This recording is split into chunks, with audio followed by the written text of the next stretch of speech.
वीरू से जानना चाहे आज निफ्टी बैंक का हमारे लिए अप्रोच क्या होगा, हमारा सेशन कैसा रह सकता है। वीरू, 2 दिन से थोड़ा बहुत फिर से रिलीफ स्क्रीन्स पे आज भी इंडिकेशंस ऐसे ही हैं। ग्लोबल हैंडओवर बुरा नहीं है। ऐसे में रणनीति क्या होगी, क्या लेवल्स वॉच आउट करने। गुड मॉर्निंग आपको। गुड मॉर्निंग आशीष। देखिए आशीष, मैं थोड़ा डिफरेंट ओपिनियन रखता हूँ। माइलेज जो था ना, स्ट्रेंथ थी, वो सिर्फ निफ्टी आईटी में थी। वो जो पुश था वो निफ्टी आईटी का था। निफ्टी आईटी ने 42,843 जोन बंद करने के बाद एक स्ट्रॉन्ग मूव दिया। अदर देन निफ्टी, चाहे वो निफ्टी बैंक हो चाहे वो रिलायंस हो, वो अभी भी डाउट में है। वो अभी भी कोलैप्स कर रहे हैं। वो अभी भी स्ट्रेंथ वाले जोन में नहीं आ पा रहे हैं। कल मेरी क्लियर कट अप्रोच थी कि जिस प्रकार से परसों का स्विंग था, उससे पहले का स्विंग था, मोस्ट प्रोबेबली ये सेशन जो है वो ऑप्शन राइटर्स को जाएगा। और जिस प्रकार से 5-5 करोड़ कॉल पुट खड़ी थी दोनों स्ट्राइक्स पे, पुट पे और 23,200 पे, ये सेशन एग्जैक्टली ऑप्शन राइटर्स के ग्रिप में चला गया आशीष।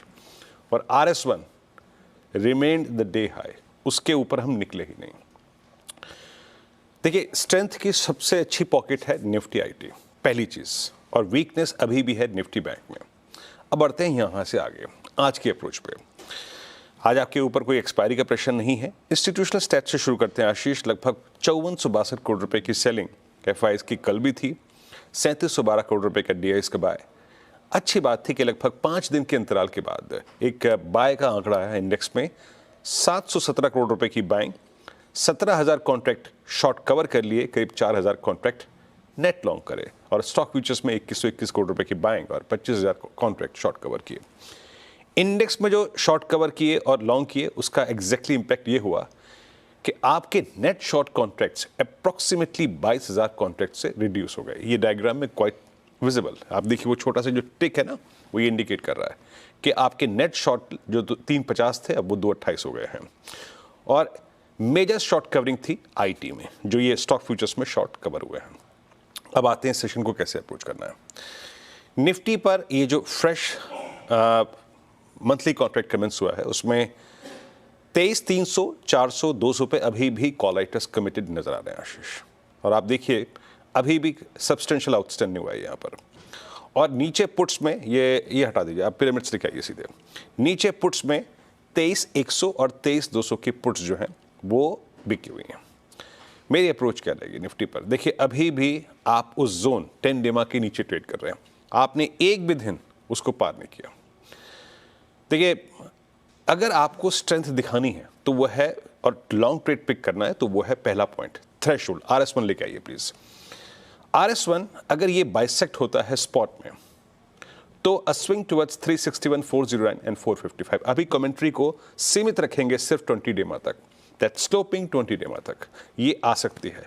लेकिन फिर कह रहा हूं, ये दोनों ही points RS1 and RS2, they both are reversal zone as well. जब बाजार आपको ठीक ना लगे, बैंक निफ्टी कोलैप्स होता लगे, या फिर रिलायंस या फिर आईटी अपना मोमेंटम लूज करे, ये रिवर्सल पॉइंट्स भी हैं शॉर्ट ट्रेड लेने के लिए। क्योंकि जब तक आप 455 के नीचे हैं, तब तक कोलैप्स होने की टेंडेंसी मार्केट की रहेगी। सो थ्रेशोल्ड पॉइंट एक ही है दिन का, और वो है RS1। Best trade to locate long, वो अभी भी याद रखिएगा, वो लोअर ट्रेजेक्टरीज हैं। 23,102, मेरे ख्याल से यहाँ पे थोड़ी सी गड़बड़ी हुई है। मैं बता देता हूँ लेवल्स क्या होंगे। वो है 23,102 और 23,049। यस, मतलब वो थोड़ा उल्टा लिखा था तो मैं थोड़ा कंफ्यूज हो गया। बेस्ट ट्रेड वही है। अगर आपको लॉन्ग ट्रेड पिक करना है तो क्लोजर टू बेस, जहाँ पे पुट्स बिकी हुई हैं, तो बेस पे फोकस कीजिए लॉन्ग ट्रेड के लिए। थ्रेशोल्ड RS1, और RS1 बाइसेक्ट हुआ तो RS2 तक एक मूव। बट फिर कह रहा हूँ, RS1, RS2 both are reversal zones as well. Nifty bank clearly बोला था कल, RS1 जब मिले 48,800, 49,061 सेल करिए। शुरू में भी कोलैप्स हुआ, मिड सेशन में भी कोलैप्स हुआ, और क्लोज ऑलमोस्ट डिलो के आसपास हुआ आशीष। बट ये पूरी की पूरी कहानी रही between 49,000 call writers and 48,500 put writers. अभी भी 49,000 का कॉल राइटर एक स्ट्रॉन्ग ग्रिप लेके बैठा हुआ है। एक बात सुन लीजिएगा, कल HDFC बैंक कोलैप्स हुआ 20 डेमा से। ICICI बैंक स्टेबल था, लेकिन SBI, एक्सिस बैंक, इन सब में पिटाई हुई, शॉर्टिंग हुई, कोटक में लॉन्ग अनवाइंडिंग हुई। तो अप्रोच क्या रहेगी? अभी भी बैंक निफ्टी डाउटफुल है। और RS1 जब तक स्क्रीन पे है आशीष, दैट्स कॉल राइटर्स जोन, वहाँ पे सबसे स्ट्रॉन्ग कॉल राइटर्स बैठे हुए हैं। जब तक RS1 स्क्रीन पे है, मैं किसी भी पुल बैक में शॉर्ट करने की ही राय दूंगा। सिर्फ अगर 49,082 कट जाए तब हम एक पिक्चर ड्रॉ करेंगे फॉर 366, 581 एंड 743। बट RS1 के नीचे वीकनेस, और जब शॉर्ट करेंगे तो बेस 1, बेस 2 को टारगेट रखेंगे। बेस्ट केस में शॉर्ट पे क्या मिल सकता है, वो है 48,078, जहां पे सबसे बड़े पुट्स का कंसेंट्रेशन है। आशीष, ये है निफ्टी बैंक का अप्रोच आज फ्राइडे का। कंचन के पास चला जाए सुबह के सारे स्टॉक्स इन न्यूज जानने। कंचन, गुड मॉर्निंग, क्या कह रहे हैं? मॉर्निंग सर, शुरुआत करते हैं डॉक्टर रेड्डीज के साथ, जहां पे नेट प्रॉफिट में हमें 2.5% का उछाल देखने को मिला है। 1,413 करोड़ पे नंबर रजिस्टर हुआ है। रेवेन्यू की तरफ नजर डाली जाए तो यहाँ पे भी 16% का उछाल देखा गया है। इनफैक्ट एबिटा भी 9% बढ़त के साथ यहाँ पे देखा गया है, और मार्जिन भी लेकिन मार्जिन में थोड़ा सा हमें स्लाइट कॉन्ट्रैक्शन देखने को मिला है। 27.5% पे मार्जिन रजिस्टर किए गए हैं वर्सेस 29.3% ऑन YoY बेसिस। आगे बढ़ा जाए, HPCL के नतीजों पे एक बार नजर डाली जाए, जहां पे नेट प्रॉफिट 3,023 करोड़ रजिस्टर हुआ है versus 631 crore on sequential basis. Revenue में भी 10% का इजाफा देखा गया है। इनफैक्ट एबिटा में भी अच्छा खासा हमें अपसाइड मोमेंटम देखने को मिला है। 5,969 करोड़ पे नंबर आके उभरा है। मार्जिन देखे जाए तो यहाँ पे भी 2.5% का हमें Q-on-Q बेसिस पे उछाल देखने को मिला है। 5.4% पे मार्जिन रजिस्टर किए गए हैं। अगर Q3 में GRM देखा जाए तो $8.49 पर बैरल से घट के ये $6.01 पर बैरल पे रजिस्टर किया गया है।